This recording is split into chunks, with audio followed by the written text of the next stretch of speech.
ચીખલીમાં કોંગ્રેસ સમિતિ દ્વારા toll tax પર થયેલા ભાવ વધારા, અધૂરા સર્વિસ રોડ અને તીવ્ર દુર્ગંધ મારતી ગટર લાઇનને લઈ ચીખલી મામલતદારને આવેદનપત્ર પાઠવવામાં આવ્યું હતું। સાથે જ ભાવ વધારો પરત ન ખેંચવામાં આવે તો આવનાર દિવસોમાં નેશનલ હાઈવે ચક્કાજામ કરવાની ધારાસભ્ય અનંત પટેલ દ્વારા ચીમકી ઉચ્ચારવામાં આવી હતી। ચીખલી મામલતદારને આપેલા આવેદનપત્રમાં જણાવ્યા અનુસાર દેશમાં હાલ મોંઘવારીએ માઝા મૂકી છે, ત્યારે નવસારી જિલ્લામાંથી પસાર થતા નેશનલ હાઈવે નંબર 48 ઉપર બોરિયાજ ટોલ ટેક્સ સહિત દક્ષિણ ગુજરાતના વલસાડ, વાપી, સુરત, કામરેજ તેમજ ભરૂચ ખાતે આવેલા ટોલ ટેક્સ પર 70% જેટલો ભાવ વધારો ગુજરાત સરકાર દ્વારા કરવામાં આવ્યો છે અને ખાસ ટોલ ટેક્સના ભાવ વધારાની સાથે યોગ્ય સુવિધા પ્રજાને આપવામાં આવતી નથી। નેશનલ હાઈવે નંબર 48 ઉપર ઠેર ઠેર ખાડાઓ છે, જેની પણ મરામત કરવામાં આવતી નથી।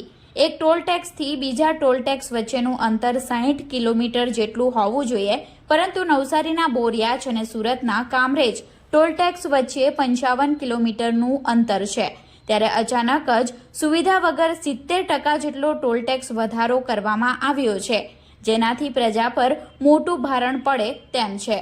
જે ટોલ ટેક્સના ભાવ વધારા સામે નવસારી જિલ્લા કોંગ્રેસ સમિતિ દ્વારા સખત વિરોધ કરી હાઈવે ઉપર આટલા ટોલ ટેક્સ વસૂલવા છતાં વર્ષોથી બનતા સર્વિસ રોડ હજુ પણ અધૂરા છે। ખોટી રીતે બેસાડી દેવામાં આવેલી ગટર લાઈનો પણ હજુ અધૂરી છે અને હાઈવે પર ચોમાસા દરમિયાન પડેલા ખાડાઓ પણ હજુ યથાવત છે। ત્યારે આવનાર સમયમાં આ ટોલ ટેક્સ ઘટાડવામાં નહીં આવે અને અધૂરા સર્વિસ રોડ તેમજ ગટરના કામો પૂર્ણ કરવામાં નહીં આવે તો આવનાર દિવસોમાં હાઈવે ચક્કાજામ કરી ગાંધી ચિંધ્યા માર્ગે જલંત આંદોલન કરવાની ચીમકી ઉચ્ચારવામાં આવી હતી। આ આવેદનપત્ર સમયે જિલ્લા કોંગ્રેસ પ્રમુખ શૈલેષ પટેલ, તાલુકા પ્રમુખ આઈસી પટેલ, કાર્યકારી પ્રમુખ વલ્લભભાઈ પટેલ સહિતના લોકો ઉપસ્થિત રહ્યા હતા।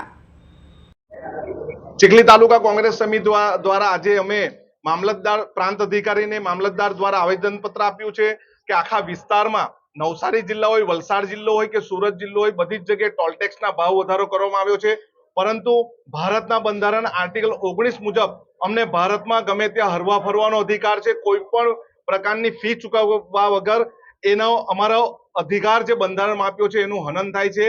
અમે એની પુનઃ બહાલી માટે ટોલ ટેક્સનો ભાવ વધારો ન ખેંચે ત્યાં સુધી આંદોલન કરીશું। એની સાથે સાથે જે પણ એજન્સી છે તેમણે આજુબાજુની ગટર ઉભરાતી હોય તેની સુવિધા, ગટરના પાણીના નિકાલની સુવિધા, સર્વિસ રોડની સુવિધા, જે અત્યારે ચીખલીમાં સ્પંદન હોસ્પિટલની પાસે અમને સર્વિસ રોડની સુવિધા નથી, ઘણી બધી જગ્યાએ સર્વિસ રોડની સુવિધા નથી, તે ઉપલબ્ધ કરાવવામાં ન આવે તો આવનારા દિવસમાં અમે હાઈવે 48 પર ચક્કાજામ કરીશું અને ટોલ ટેક્સનો વિરોધ કરીશું।